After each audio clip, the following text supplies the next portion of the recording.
Welcome back to the crypto की दुनिया। दोस्तों, आज की वीडियो में हम डिटेल से देखेंगे कि सेफमून की टीम गैम्बिया में लॉन्च होने वाले विंड टरबाइन को कैसे डील करेगी और ये कि green energy solution African countries में कितना पॉजिटिव इंपैक्ट डालने जा रहा है। और आखिर में हम ये भी देखेंगे कि विंड टरबाइंस किस तरह सेफमून टोकन की बर्निंग में पार्टिसिपेट करेंगी। मगर आगे बढ़ने से पहले आप इस चैनल को सब्सक्राइब जरूर करें। हम में से बहुत से लोग ये जानते हैं कि गैम्बिया की गवर्नमेंट बहुत अरसे से ग्रीन एनर्जी सोल्यूशन को ढूंढ रही है, जहां या तो बिजली विंड टरबाइन से हासिल की जाए या फिर सोलर सिस्टम लगाकर, ताकि जहां तक हो सके फॉसिल फ्यूल यानी पेट्रोल और डीजल के इस्तेमाल को कम से कम किया जा सके। गैम्बिया और दूसरी कंट्रीज में इंफ्रास्ट्रक्चर ना होने की वजह से इन कंट्रीज को पहले अपना रॉ मटेरियल डेवलप्ड कंट्रीज को भेजना पड़ता है, फिर वहां इस रॉ मटेरियल को रिफाइन किया जाता है और फिर दोबारा से अफ्रीकन कंट्रीज इस ऑयल को अपने मुल्क में इंपोर्ट करती हैं।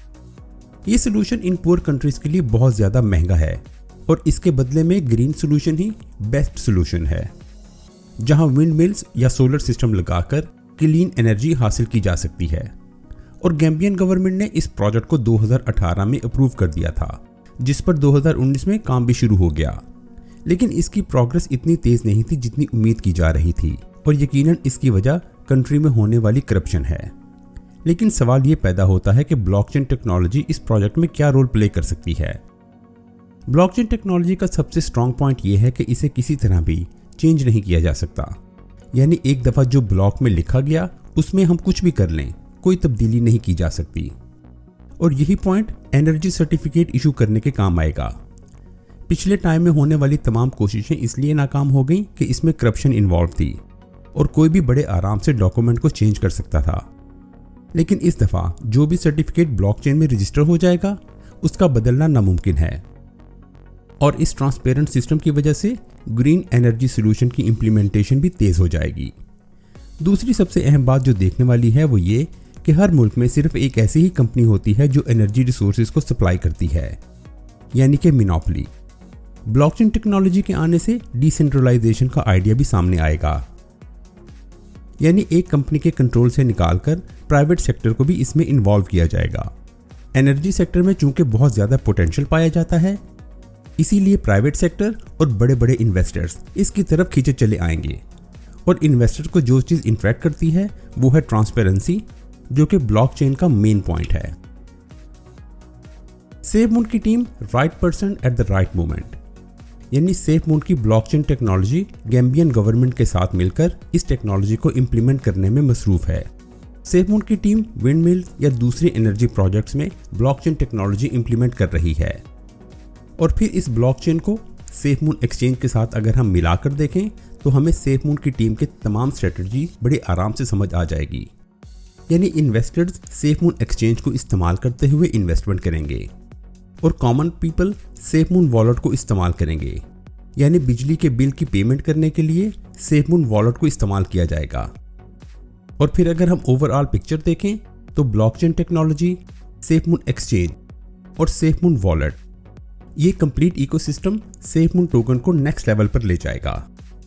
क्योंकि सेफमून का एनर्जी सर्टिफिकेट जनरेट करना और ब्लॉकचेन टेक्नोलॉजी को इस्तेमाल करना, अगर देखा जाए तो सेफमून की टीम एक आइडियल पोजीशन पर मौजूद नजर आ रही है। अगर इस प्रोजेक्ट का कुछ हिस्सा भी इंप्लीमेंट होकर मार्केट में आ गया तो सेफमून की प्राइस का इंक्रीज यकीनी हो जाएगा। अब हम एनर्जी सेक्टर से रिलेटेड एक और सवाल पर नजर मार लें, जिसके बारे में काफी बात की जा रही है, और वो ये कि सेफमून के मेन डेवलपर पापा ने कहा है कि विंड टरबाइन के घूमने के साथ साथ सेफमून टोकन भी बर्न हो जाएंगे। इसका क्या मतलब हुआ, चलें देखते हैं। सेफमून की टीम गैम्बिया से मिलकर जो एनर्जी रिसोर्सेज जनरेट करने जा रही है, इसमें पहले नंबर पर विंड टरबाइन या विंड मिल्स आती हैं। सेफमून की टीम इन विंड टरबाइंस को खरीदेगी और इनको डिप्लॉय करके इससे बिजली जनरेट करेगी और ये इलेक्ट्रिसिटी मार्केट में बेचकर इससे प्रॉफिट हासिल किया जाएगा।